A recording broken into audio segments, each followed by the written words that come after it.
IVM.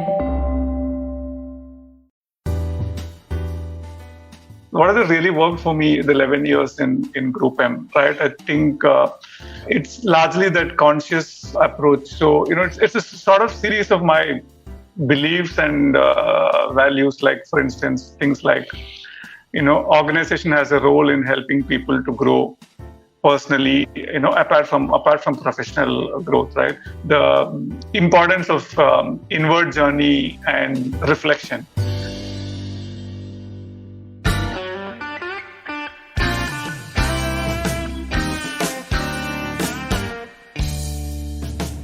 Hello and welcome to the Filter Koffee Podcast. My guest today is Unny Radhakrishnan. His business card will tell you that he is the CEO of Digitas, but there is way more to him than just his vocation. Unny is one of the earliest digital marketers in this country and has a stellar track record of building and leading high-performance teams, not just in digital marketing, but in multiple other sectors as well. As someone who has known him for a while, I know that his leadership style is very unique and is one that is centered fundamentally on empathy. I spoke to him about how this manifests in everyday decision-making, whether it is hiring or motivation or trust. Unny was also part of an extraordinary social experiment, which was this organization called Alacrity in Chennai, which, among other things, was into construction and real estate. I spoke to him about being a part of this idealistic organization, which is probably the only company in that sector to pay provident fund for construction workers and had a shared car for the entire leadership team and was still a market leader as a 100 crore company back in the day. More fascinating nuggets about this path-breaking organization are in the episode. I spoke to Unny about how working in this organization made him the kind of leader he is, one that is rooted in conscious capitalism and the larger good. This episode also has a bit of show trivia in it. I actually recorded a pilot episode with Unny more than 3 years back before starting this show. And I'm so happy that we finally managed to record an episode together. It only took us 146 episodes to get there. Stay with us. We'll be right back on the Filter Koffee Podcast.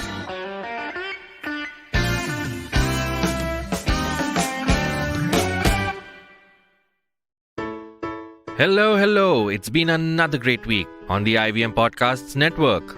On Cyrus Says Cock and Bull, Cyrus, Kajol, Abbas and Antariksh discuss how a Swiggy delivery agent rode a horse amid heavy rains to drop off an order. We're excited to present our new show, Do What Floats Your Boat with Danish Said in association with Boat. Danish talks to creators, influencers and notable personalities who pursued their passion against all odds. On the first episode, Danish talks to content creator Ruhi Dosani about how content creation became a part of her identity. Introducing our new show, The Ideas Project, powered by Small Case, a show to help you build a well-rounded investment portfolio. It's hosted by our very own Anupam Gupta. On the first episode, Anupam and veteran brand strategist Ambi Parmeswaran discuss the Tata Group and the investment opportunities they offer. On Paisa Vaisa, Anupam talks to Seema Prem, CEO and co-founder at FIA Global, about the essentiality of financial inclusion across economic strata. On Simplify, the Simplified gang discuss the right to repair movement. On All Things Policy, the Takshashila folk discuss sustainability with regards to policies that govern non-timber forest produce. And on the Life Manifesto, Zarina teaches us how to communicate effectively in our professional lives. Do not forget, IVM Podcast has just launched its merch and the first line is out now. Head to the IVM Podcast website, click on the shop tab to check out our first collection of t-shirts. Do follow us on social media. We are IVM Podcasts on Twitter, Facebook, Instagram, and LinkedIn. And remember, if you're enjoying this show or any of our other shows for that matter, please do tell a friend. Also, don't forget to rate us on any platform you're listening to. You can also check us out on YouTube. We're also doing a small listener survey to better understand how you respond to our shows and advertising on the network. We would really appreciate it if you could spare a few minutes to fill it. It helps us build better shows for you. And finally, we would like to thank our sponsors this week: Boat Lifestyle, Small Case, Cap Gemini, Intel vPro, and Intel. Future Banao Wonderful with Intel-powered laptops. Welcome to the Filter Koffee Podcast, Unny. Thank you, Karthik. Like you mentioned in the introduction, this has been more than 3 years in the making, I think, given that you and I recorded the first ever pilot for this show. You were kind Yeah. enough to come over and do that. Yeah, what I call as the mic testing episode. Because I know your NPR dreams and then know how you've been going on with this audio dream. And then it was almost more than 3 years. And we were at IVM Studios actually. Yes, yes. Yeah. That studio I can never forget, even though now IBM has moved to a different office these days. Okay.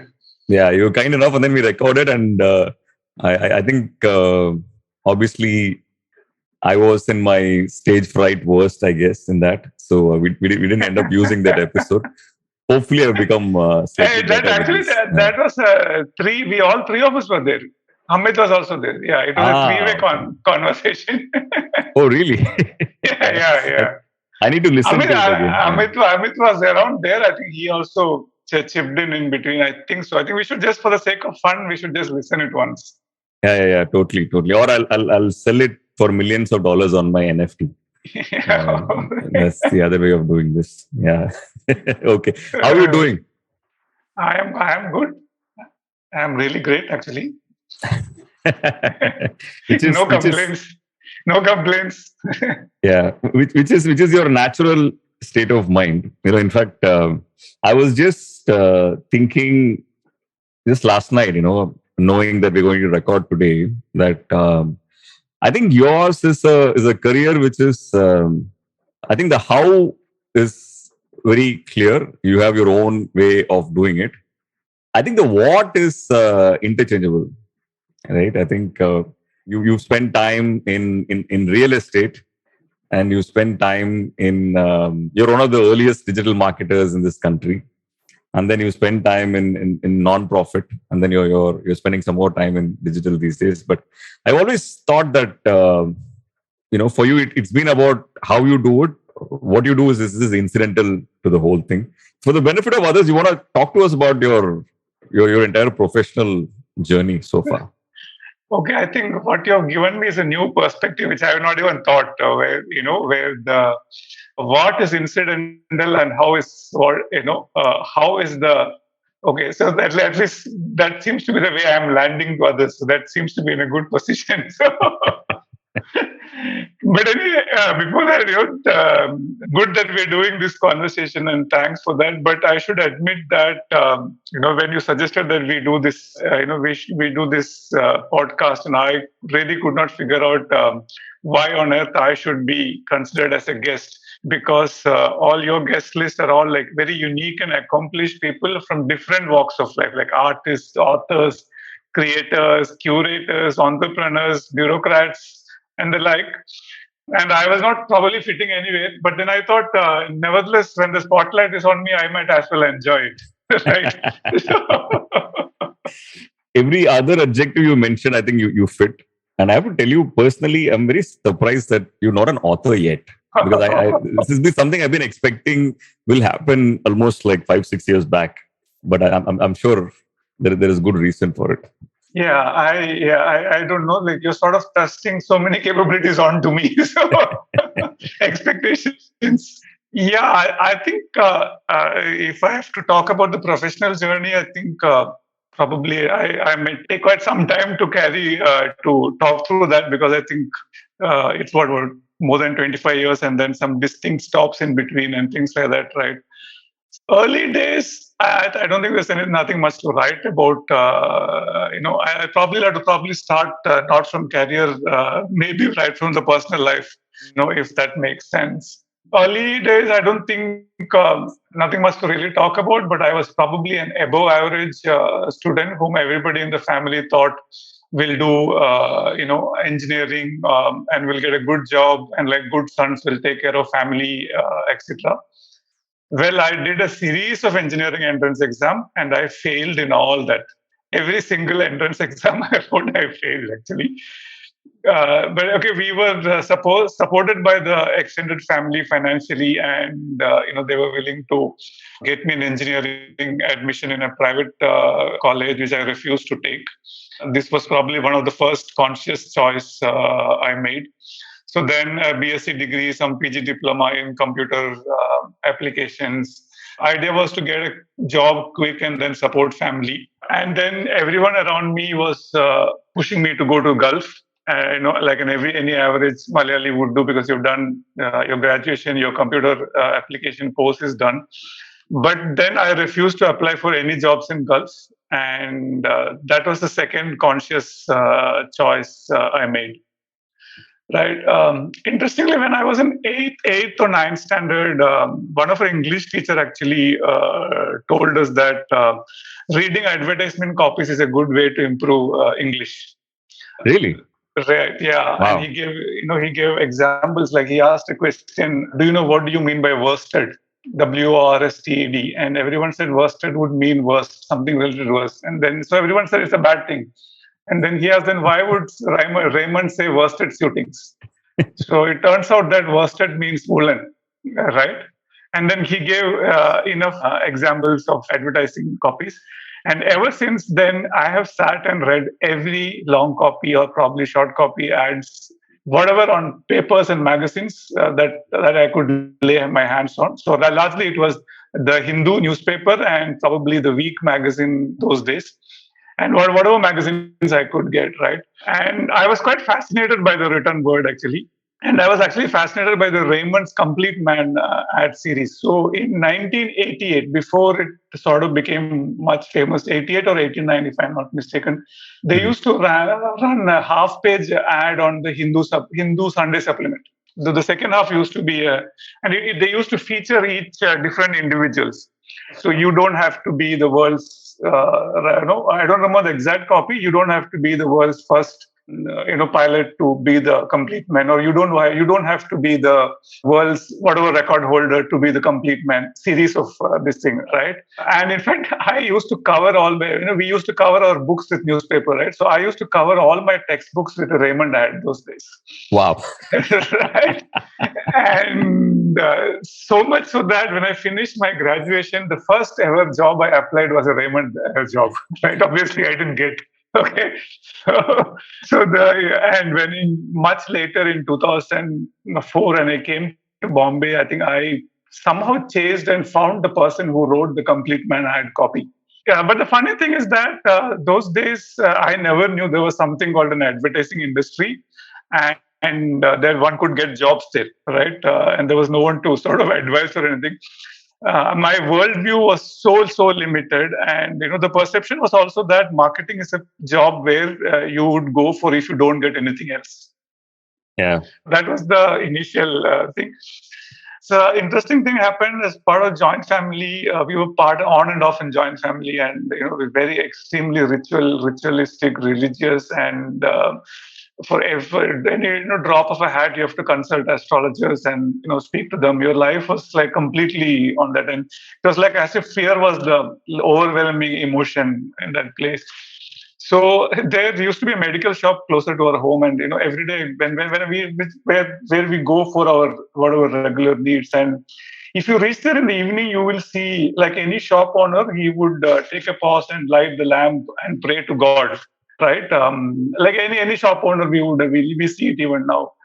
And at that time, I really started wondering, like, if this man is praying God, what would that mean? He will have to sell more medicines, which means more people will have to fall sick, right? And suddenly, this is a moral question coming there.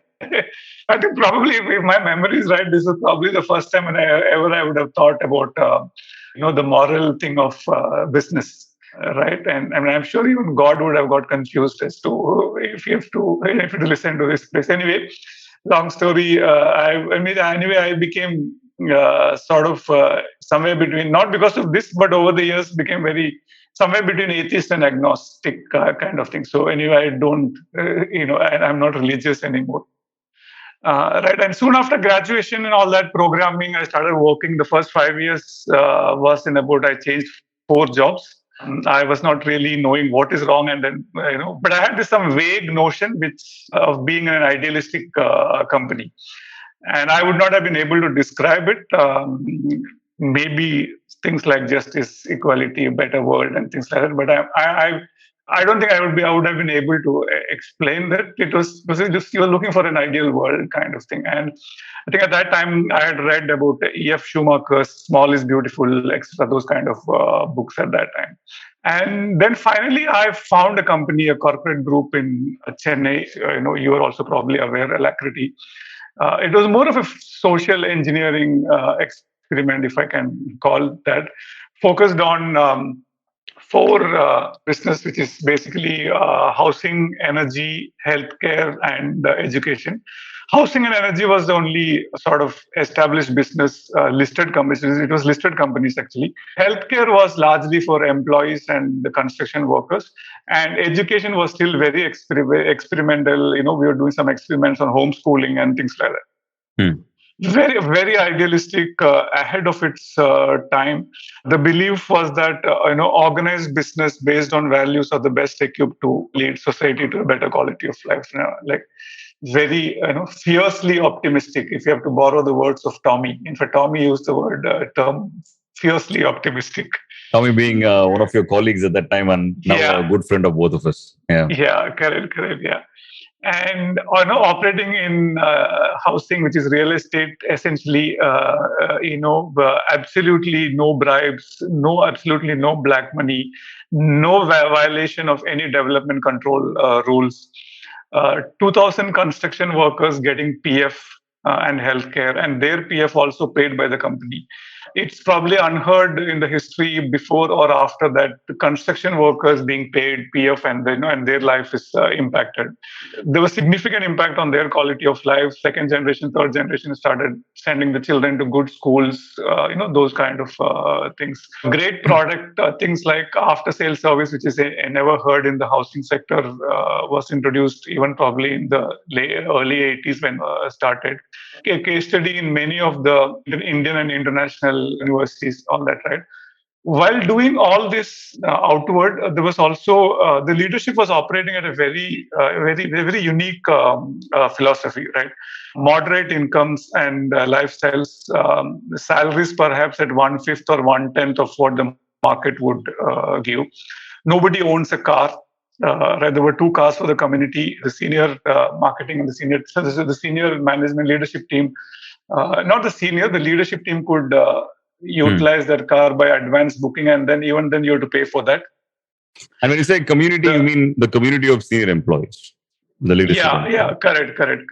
Yeah, huge focus on personal development, inward journey, self-awareness, and those kind of things. And the belief was that it is an individual, good individual moves to a good family, to a good community, to a good society. And that is how we can build this thing, right?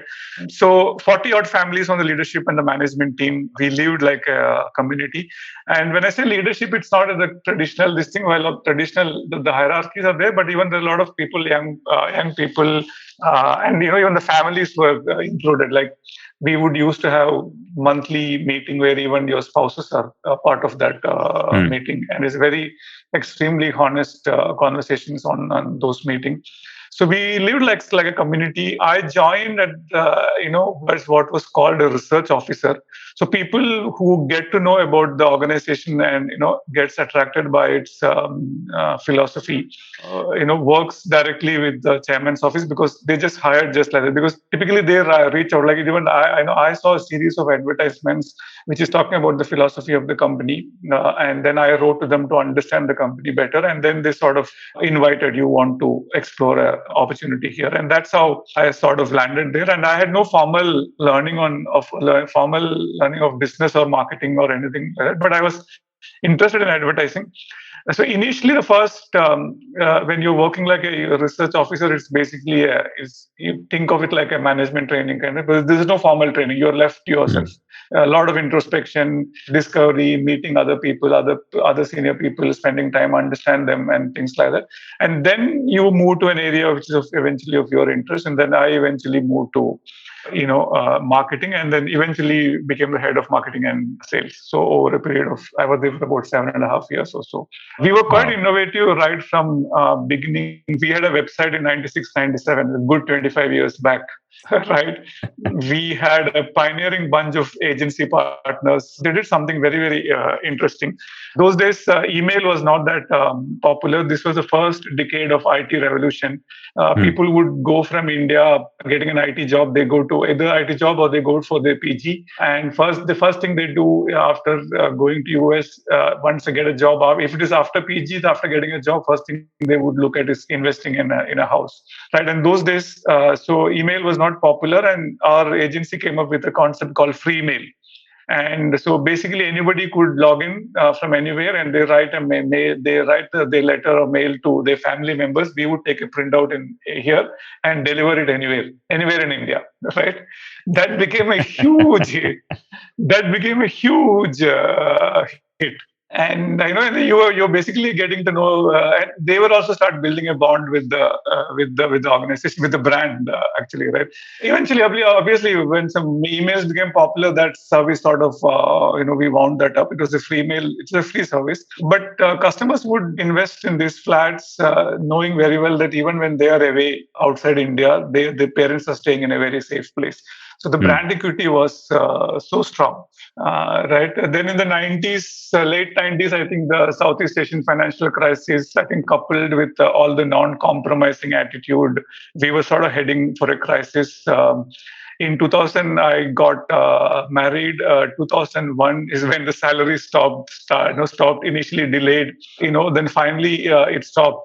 But then, see, this was, you are in your early 30s. You're like convinced that you're changing the world. So you are Yeah. not, right? So despite salaries, no salaries, you are not thinking about leaving the job or anything of that sort. So we sort of continued, like as a community, we were buying vegetables together, groceries together, all that sort of happened. So 2 years actually without salaries, and then eventually it became from hand to mouth existence to no existence kind of situation. Like we went bankrupt. Like I Right. actually went bankrupt because we were supporting families back home, and that stopped, and then we can't even ask money to from anywhere, Hmm. right? So even the company business was also not doing well. Many customers suffered. Projects got delayed. The brand took a huge beating. All that happened. But we were sort of holding on to it, thinking that we are changing the world. Right? Imagine building Yeah. an organization of that impact. Right? Lot of threads in what you just said, right? Like multiple threads to pick from. But I just want to pick this one on alacrity, it's because a lot of people outside Chennai listening to this might not really know what we are talking about. It all sounds like a script of a very intense drama, right? But as a resident of the city, even today, if you go to a flat that was built by alacrity, probably 25 or 30 years after it was built, it holds a certain premium. It holds a certain premium for the way the community and the houses continue to run, and the way the quality of the construction is, so on and so forth. Right. So Yeah. I think there is a lot of truth to that sentence which you used, which is changing the world, because I think you were successful in doing that. And at a time when you often associated the phrase real estate itself with something that is very dark and illegal and Yeah. immoral, etc. It is unheard of, and everything else you said, people might have been audience might have been fascinated to listen to what you said. And I know that you can't. There are certain things you can't talk about for various reasons, but before external forces sort of brought it to a grinding halt, as ambitious as it was, as idealistic as it was also successful, right? It was a Yeah. viable system, isn't it? Yeah, it was. We were at that what it was 2000 or 99. We were 100 crore, sales annual Wow. sales brand, right? And like I said, in 99 we were generating leads for customers coming from outside. It was a listed company also, right? And it was listed in stock exchange. There were many people who sort of returned it off, but there was a huge support. Like Peter Drucker himself has written to the founder. About I think when they had a correspondence about this, because there was this one of the philosophy of Peter Drucker which says profit is the cost of staying in business, and like any other cost, even that needs to be moderated. right? That was one of the philosophy Alaxity was operating, but it was hugely successful before the external forces started hitting. I'm sure in the early days it had its own ups and downs, but the brand equity was so strong. Right, and this I'm talking about a time when I have no idea about the jargons of marketing and brand and things like that. Right? Yeah. Yeah. Yeah. And then you're saying when it came to a stage where it was not sustainable for you. Yeah. So, like I said, it was literally bankrupt is the right word used there. And in 2003 is when I moved out. But that was the most transformative time phase for me. Like 7 years of really no earning, but a huge lot of learning, self discovery, building some confidence, and things like that. Right. Then, for some luck, our digital and web agency offered me as a role as a business head for the online marketing. This agency itself was sort of pioneers, one of the first among the two digital agencies in the country. For me, it was like about the right time at the right place because I had some tech background because I started my career as a programmer and then this long stint in marketing, and then sort of got combined and then I landed there.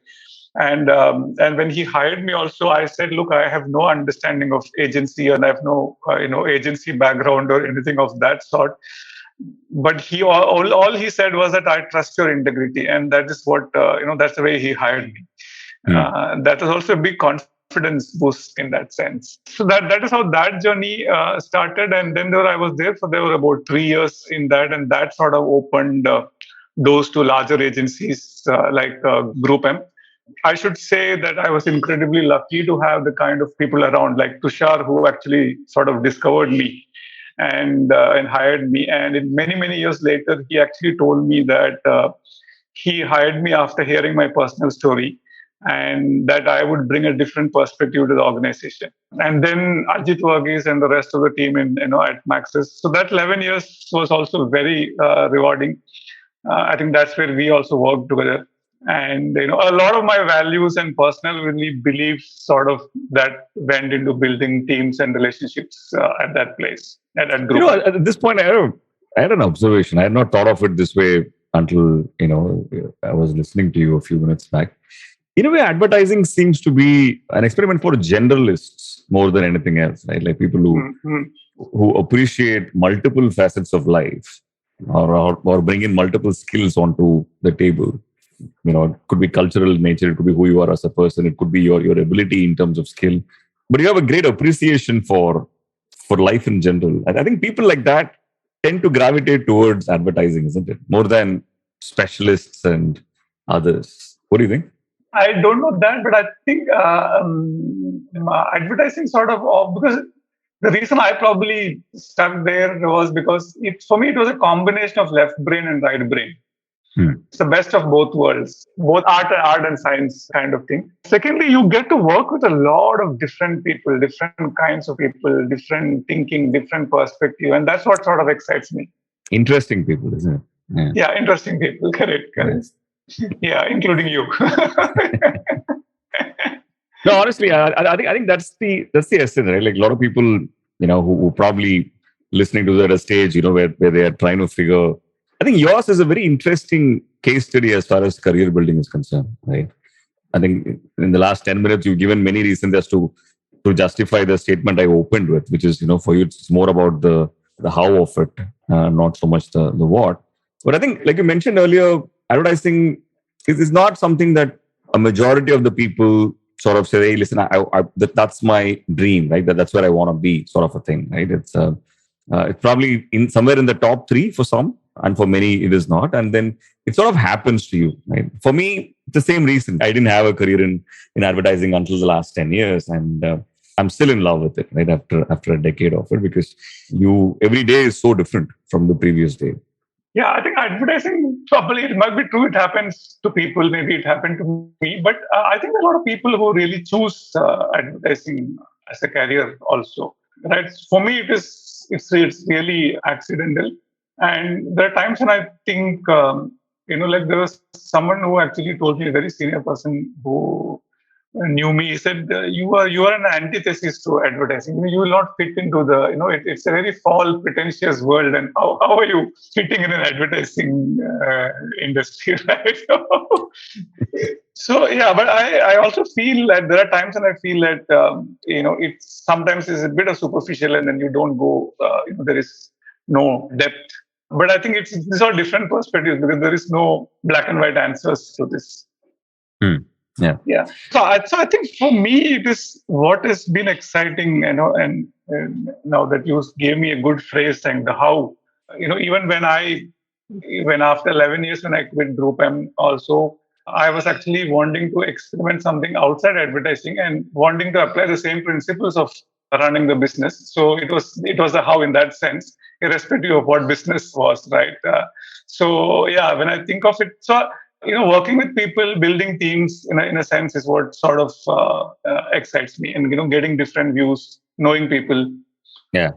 The other thing that strikes about what your story, right, is I think who you are today is probably a lot of it is probably a function of your growing up, your younger years, and the kind of families and friends and setup you grew up in. I'm pretty sure, but I think these 7 years in Alacrity also, I'm sure, had a huge impact, and especially the conscious nature of businesses, conscious from an environmental perspective, from a people perspective, from an ethical perspective.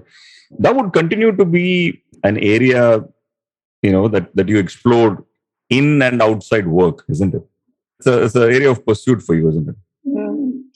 I think it's more of a, I honestly sometimes I call myself the armchair theorist or the armchair activist, because it's not that I've done anything, but in terms of it's largely driven by seeking of knowledge and understanding.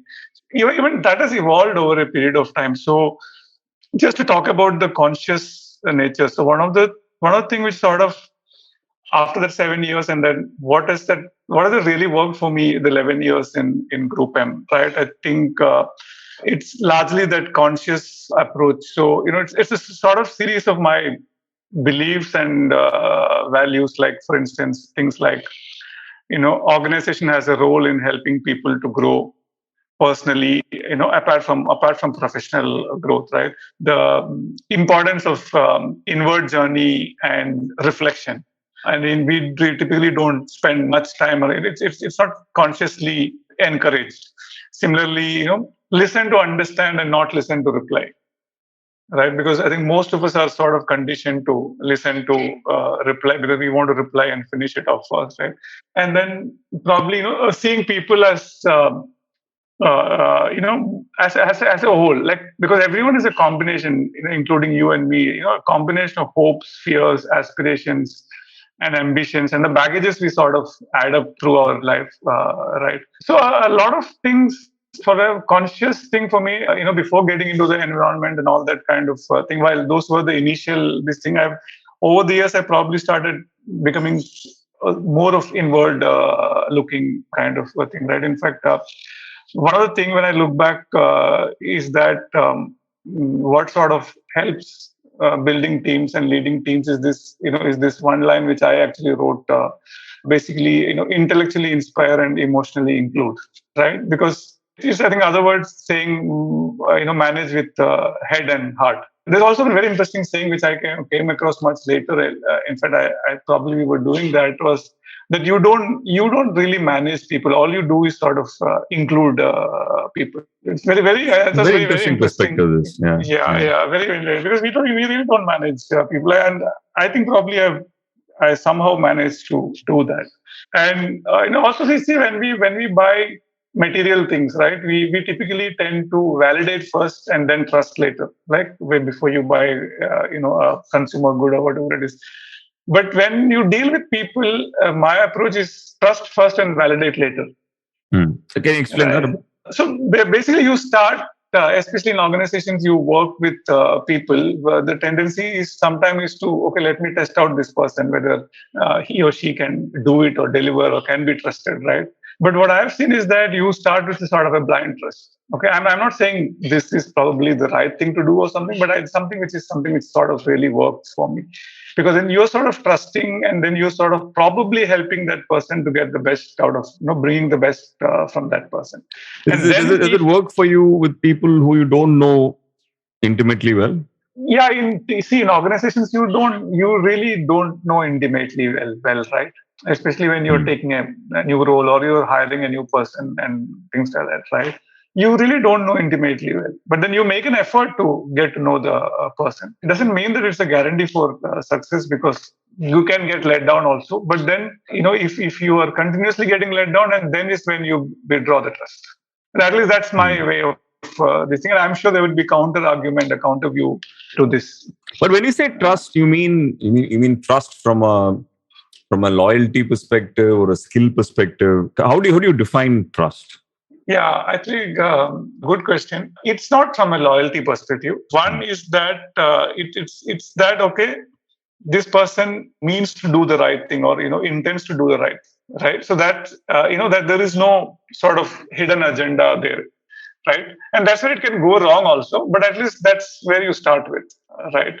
Yeah. So I think I sort of probably diverged from which is great. question. But just to take this thread to its logical conclusion. Sure. It's interesting that you put skill later, right? Because it's an experiment that I've attempted, and I wouldn't say it's been hugely successful in my case, because by nature I tend to trust easily, right? Or I tend to believe easily. Let me put it that way, right? And sometimes these pointers are wrong, not for anybody's fault. Just that you make the wrong choice. And it's interesting that you're saying that you will put skill.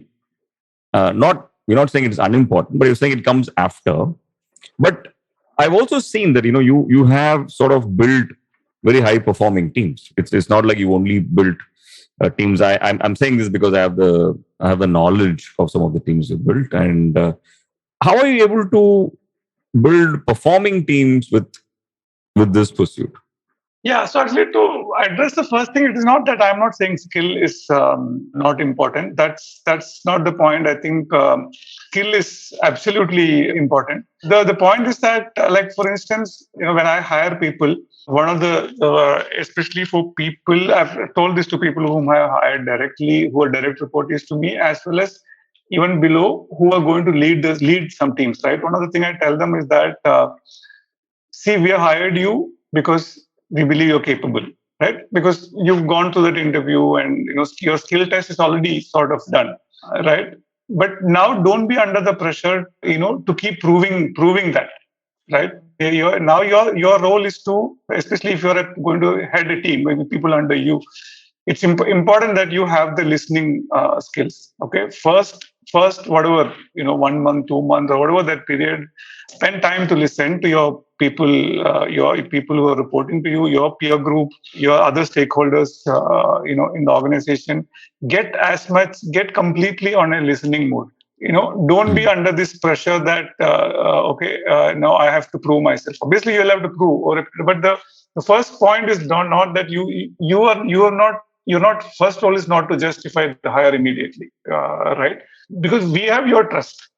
Right. So that's very clear whenever I had hiring conversations with people. Not that things have not gone wrong. Obviously, things have gone wrong. I've let people go because of skill issues also. So it's not that skill is not important. Skill is very important. But along with that comes the people skills part of it. The second question of high performing teams. I think, to be honest, I think I should be also probably lucky to have got the right kind of people, who are smart enough. And I have something consciously hired people who are smarter than me. And I know it might be a cliched kind of thing, but I can vouch and promise. And I'm sure you've actually seen in my earliest, and you've seen all my second in line people, right?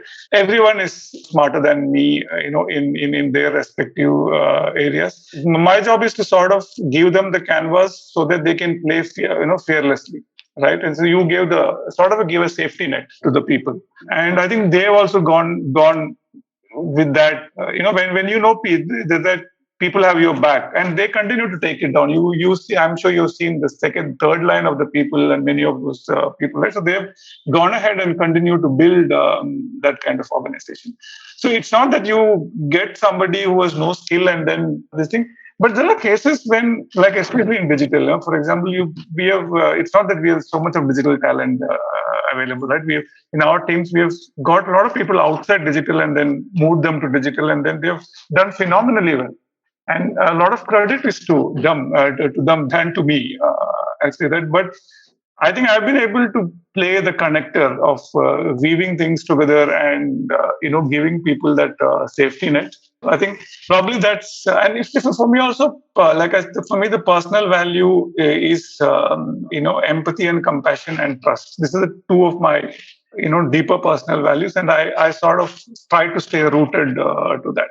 Yeah, which is amazing, right? I mean, to me, I just go back to the same argument as the alacrity argument, saying it's idealistic but also works, right? The point you're making right now is also equally idealistic, but it works, right? And you have made it work. I have a point I want to come back to on managing teams, but before that, just to close off that previous trust versus skill discussion we were having. What if you have to? And I'm sorry, I'm creating lists out of this just to pick your brains more than anything else. Sure.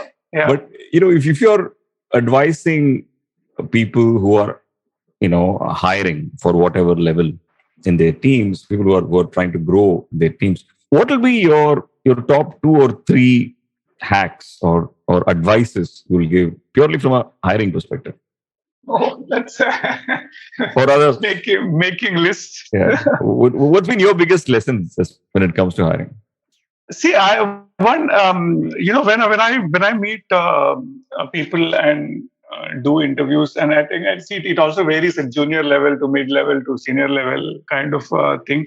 I try to get an understanding of their overall, not just in what they've done, in their work. This thing, like for example, I would try to understand what has been their sort of biggest, what has it sort of excited them in their personal in those roles, right? What has they sort of them really frustrated for them in those roles? Then their interest and things outside work is something which I really try and understand to see.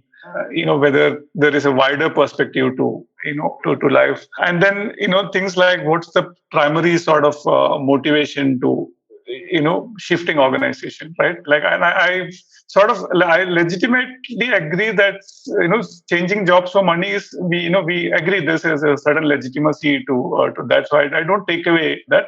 But even then, I would try to understand, what are the reasons. If it is primarily very clearly that if it is only money, sometimes, I have my reservations. So I don't know whether this answers your question, but I try to sort of understand the person, right?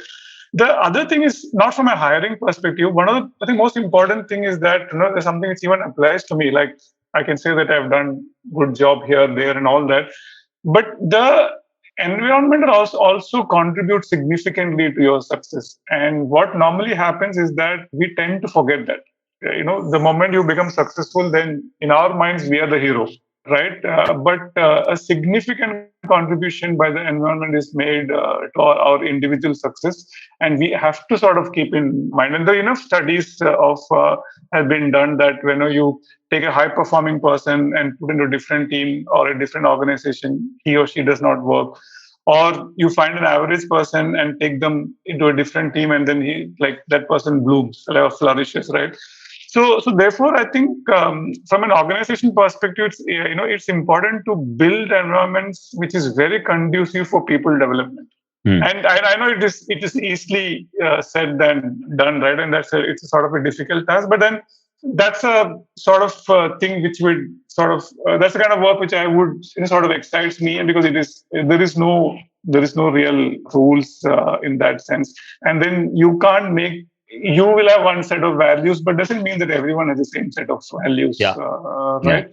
Like I might say empathy is important, but for someone else, maybe it may not be empathy, it may not be the important thing. But what I found is that at the heart of it, if you're able to touch people, on a people-to-people basis, it really makes a difference. Yeah, I'm going to paraphrase. I think two important things I took away from this. One is when you're hiring someone, you are going a little deeper into understanding the motivations behind why they move organizations, and you're also taking their success and putting it in perspective, saying how much the environment contributed to it and how much they contributed to it. But also leads me to thinking. See, I've always thought of hiring, or especially the process of, well, I hate the word interviews, or conversation, whatever we want to call them.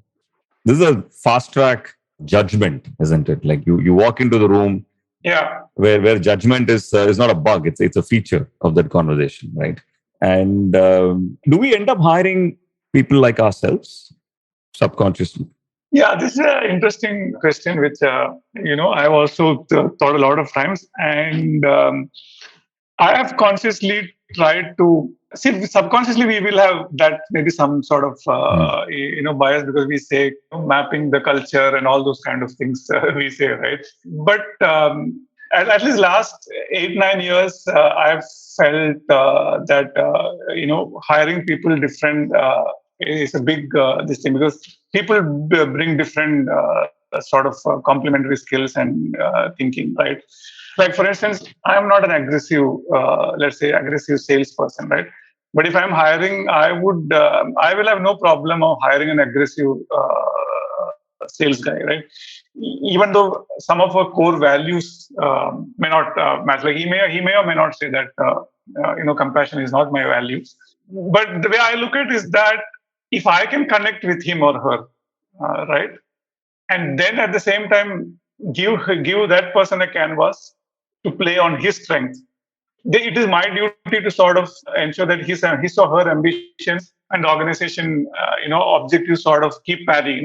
It will not necessarily be 100% kind of thing, but so hire people who can be sort of complementing skills, and it really works. But how much of subconscious bias we all operate? Obviously, there will be a certain bias, but it will be good to have different kind of perspective and different skill sets in the organization.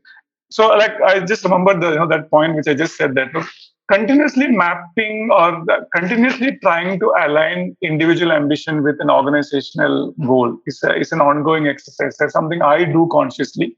I often talk to people, understand what their dreams and ambitions, because we don't expect people to stay in the same organization for long, right? What I tell them, like, because you might have a team member who's planning to be an entrepreneur in the next few years, or who wanting to be, let's say, work on a branch side at some point, or wanting to be an entrepreneur in a completely different area, like starting a bakery or whatever, right?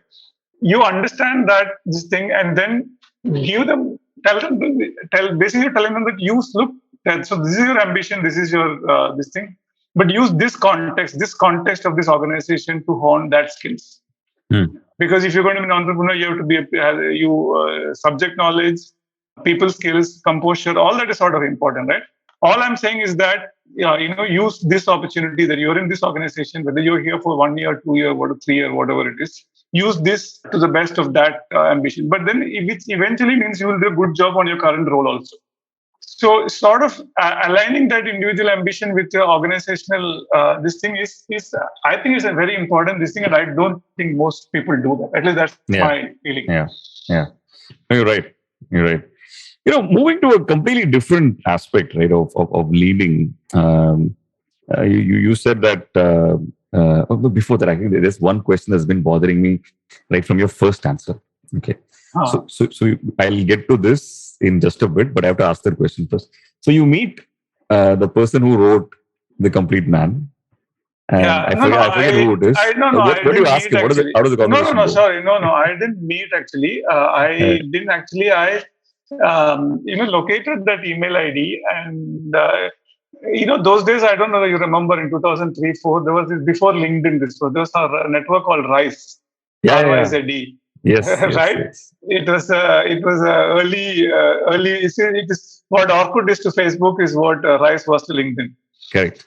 Right. I think through some contact in Rise is when I got his email ID, and then I wrote to him. Right. I did meet him. And I just told him that how much his line has influenced me. This is So, Lintas, is it? I forget now. no, I think it was Everest, if I'm not mistaken. Everest. Okay. Yeah, I think so. Yeah. I did a lot of search to find out very recently also, but then most of the history is about post 91, the Complete Man television ads. I could not find any historical this thing to the print ads.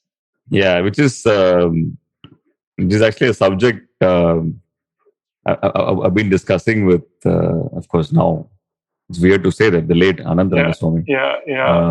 That how badly we've documented the history of Indian advertising. Right, it's just almost no great books or accounts of what happened, when, and why, and all of that. Of course, there are great books, including Anand's own book on Piyush, but very few which puts things from a historical perspective. Yeah, correct. Yeah. Anyway, coming to the question I was going to ask you, I think you spoke about how you look for people who have a wider perspective, right, to life than just work, which I think sort of works in most professions. And when it comes to for you, I know that while you consume a lot of content, but I think travel is probably something you spend a lot of time in, right? And I always wanted to ask you this: how does travel sort of add, to your journey as a leader, and just so people understand, your sort of travel is not the expensive European holiday, but going deeper into natural reserves and forests in and around India, right? So talk to us a little bit about what travel in your life. So actually, I think before that, you said about asked the question about wider perspective and what's my this thing, right? So before travel, I think that wider perspective part, right? For me, I'm always constantly in this mode of seeking and understanding, trying to figure out how the world really works, right? Trying to make a sense of the world is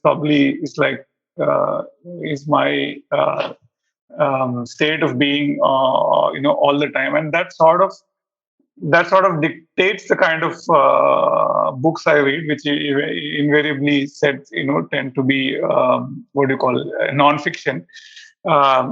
So that's it. It's a constant seeking, right? And then therefore I end up reading multiple subjects. Not that I probably understand everything, but then I drop a book because I don't understand it, and then sometimes pick it up later. And then suddenly I realize it is making sense now, right? So trying to make a sense of everything is probably sort of is in a way sort of influenced in travel also. It's not that I don't do. I do regular travel also, but mostly it is hills and mountains and forest is what sort of excites both of us.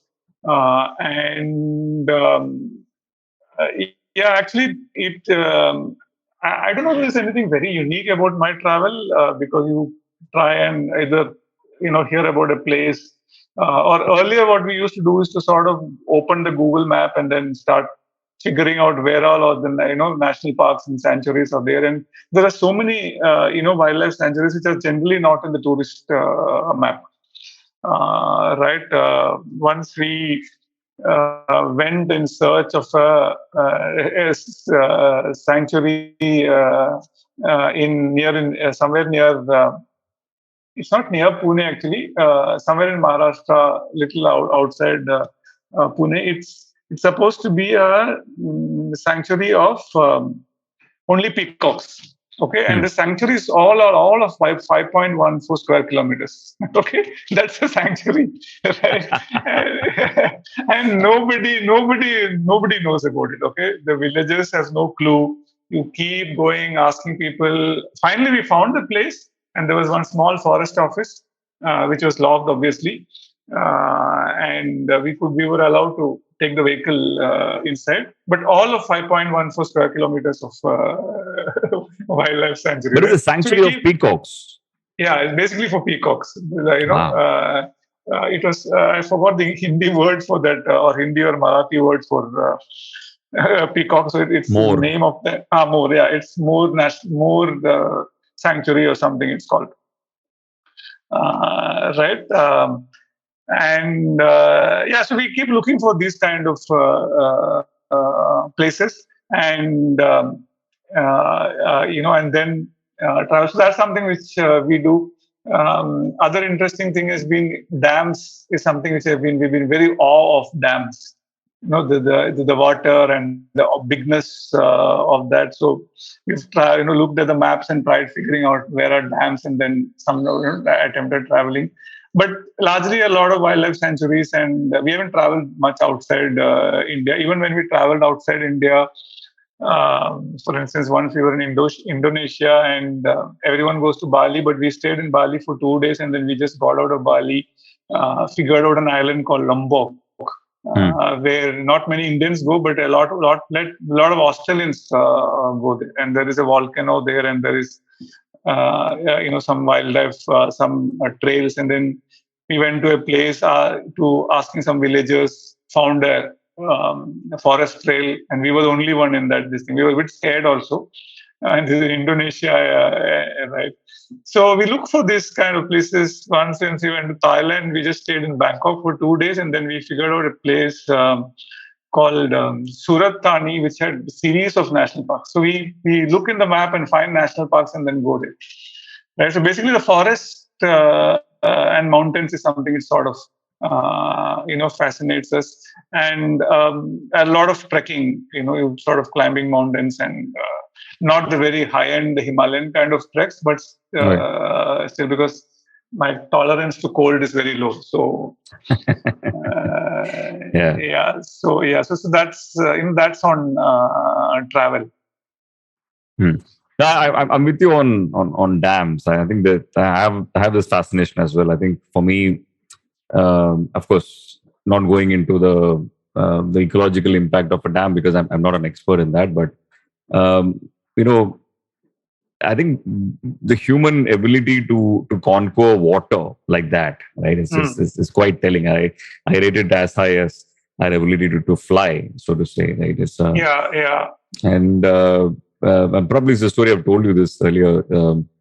Soumya and I drove from Delhi to Chennai a few years back, and on the leg from Hyderabad to Nellore, we took a general detour which brought us to Nagarjuna Sagar Dam, and I was just mind blown at that thing. Like, I don't know what to call it. It's for an unpracticed eye, it's probably, it looks like the ocean itself, and what they have done there with the museum, for which you need to take a boat and go to the center of the dam. It's just it's fabulous. It's actually for me it's a combination of fear and awe when I see dams. Same.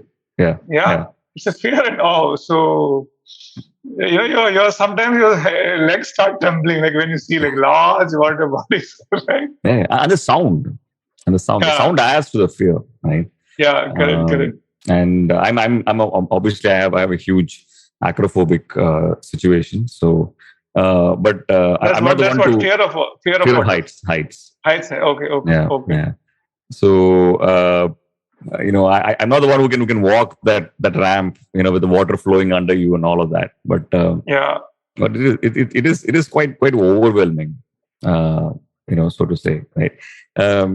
So, Unny, as expected, we've gone way beyond the hour, which is what we attempted to, and I'm sure we can do at least another 2 hours. It's still only 1 hour 6 minutes ever since we started recording. But the section where we usually end with, and I have a strong feeling, this discussion is going to have a 2.0 to it as well. But I know that. And you mentioned it also that you seek nonfiction for as long as I've known you. You Yeah. sought that, and I also I'm envy your ability to retain some of these models and names and stories and concepts more than anything else. We end the episode by asking our guest what he or she is watching, reading, listening to. Tell us a little bit about what has held your interest lately. Hmm. So, reading, actually, I read 3, 4 books parallelly at the same time, and something like I said, I get dropped halfway, and then I pick it up again later because I don't understand. So, currently on my reading list, like I'm as we are talking, 2, 3 books, 4 books, actually 4 books I'm reading. One is this. There is this professor, economics professor, and the former Greek finance minister. He was a Greek finance minister during the Greek crisis. Right, and he was brought in to sort of fix this thing. This after 2008 financial crisis, the Greek had really go through real trouble. So this is a gentleman called Yanis Varoufakis. I think you should check out his videos and all that. Very interesting to listen to him. So he has a book. He's written a book called "Talking to My Daughter About Economy." Right. So this is something which I'm rereading it to sort of understand that. So that is one book. The other one is which I just started reading 2 or 3 days back, and then I've not been able to put it down. Is there is this book? This is author scientist called Vaclav Smil. He's one of the world's foremost energy scientists.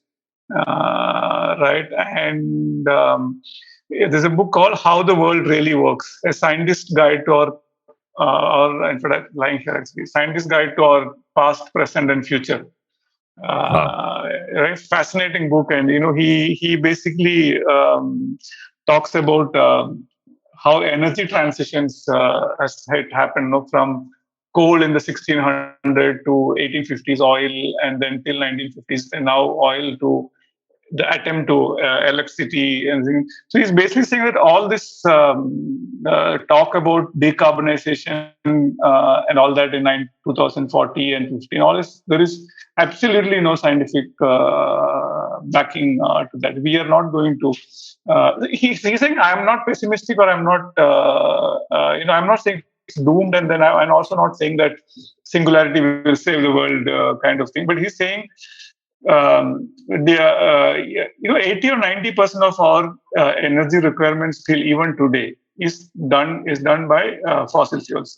And the tendency is that when you say a fossil energy requirement, we tend to think it's only oil, electricity, and those kind of things. Right? But the fact of that matter, there are 4 pillars which is driven this civilization, right? Which is the production of ammonia, steel, cement, and plastic, right?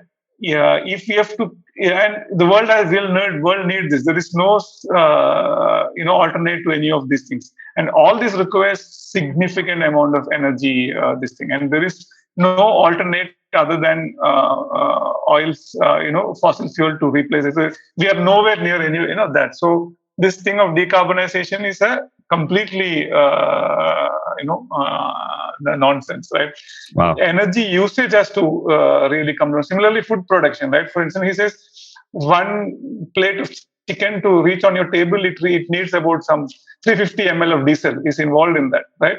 So food production across the world requires so much of fossil fuel.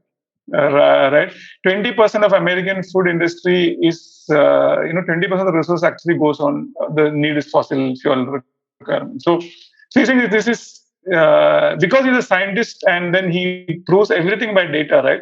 People listen to him. That is one, and the third is again rereading because I'm not getting it. This is this book called "The Quest for Moral Compass: A Global History of Ethics." Okay, so this is also a second attempt to read and understand. So I think these are the 3, 4 books, which is I don't know what will get dropped and something else will get picked up, right? But yeah, so that's what. So on reading also, no. In fact, this Yanis Varoufakis, in fact, actually. he says when somebody asked him why does he write or read, right? He said it is seeking ways to disagree. In fact, I've scribbled down somewhere here. Seeking ways to disagree with myself in order to discover what my true thoughts are. And I found that very, very interesting. Yeah, very fascinating, right? So, and there are a couple of other things which I very recently, Isaac Asimov was supposed to have said that, your assumptions are your windows to the world. Scrub them off very often, very once in a while, otherwise the light won't come in. Yeah, very, very interesting at a time when a lot of reading is happening on reinforcing what correct. Yeah. It's interesting. Are you listening to, are you much of a podcast listener these days? Podcast, yes, on and off. Tim Ferriss, I listen. I just yesterday started Amit Verma's podcast, something which I had taken a break very recently, but for about 3-4 months now, I'm sort of restarting that. Which episode made you go back to Amit? No, so yesterday or day before yesterday, I just started searching, and then I found Naushad Forbes, the Forbes Marshall vice chairman or something, and he's also an academician. So I just started listening. Yeah, and watching is my first preference is Malayalam and Tamil movies, and after that, rest everything comes after that. Have you seen Vikram? No, I'm waiting for next week 8. Okay. It is a theatre film. You should watch it at theatre. Yeah, I know it's a theatre film, but now that it's going to come on Disney. Yeah. And because there is so much to watch, films and right. Beautiful. Yeah. Unny, thank you so much. It's like all conversations with you, this is a very different pace. I don't think I've recorded an episode in this space in a very, very long time. So absolutely loved it. And like I said, I firmly believe that we need to do a second edition to this chat. Yeah. I think we have enough things to talk about. I suppose we still have to talk about conscious capitalism, which we didn't speak about. Exactly. I think a lot of things on that, public policy and many things. Yeah. So thank you so much, Karthik. I think this is because we are doing this formally for an external world. We have to have so many formalities. Otherwise, this is not the way we would have spoken, jumping from one place to other. Right. Yeah. Well, awesome. Thank you so much for your time. Speak to you soon. Cheers. Thank you.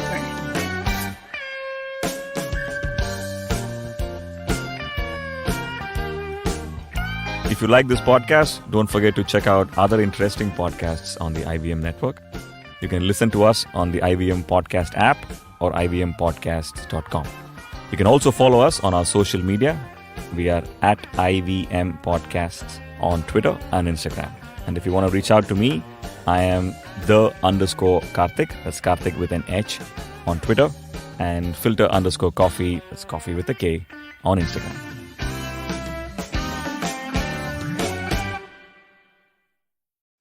Hi everybody, just wanted to ask everyone for a quick favor. We're running a brand survey right now and would really appreciate it if you could let us know what you think about the advertising on IVM. Go to ivmpodcast.com/survey and do let us know. As part of this, we'll be selecting 10 random participants and sending them some IVM swag, so do fill out those surveys. Don't you think that if everyone around you is getting smart, you better be smarter? Hey there, I'm the traveling professor Siddharth Deshmukh and I'm back with season 2 of my podcast to make you smarter. Smarter with Sid. What's this season's focus about? Well, it's about 10-minute nuggets that will make you stand out at work. It's time to go from smart to smarter. Tune in every Tuesday and Thursday and become smarter with Sid.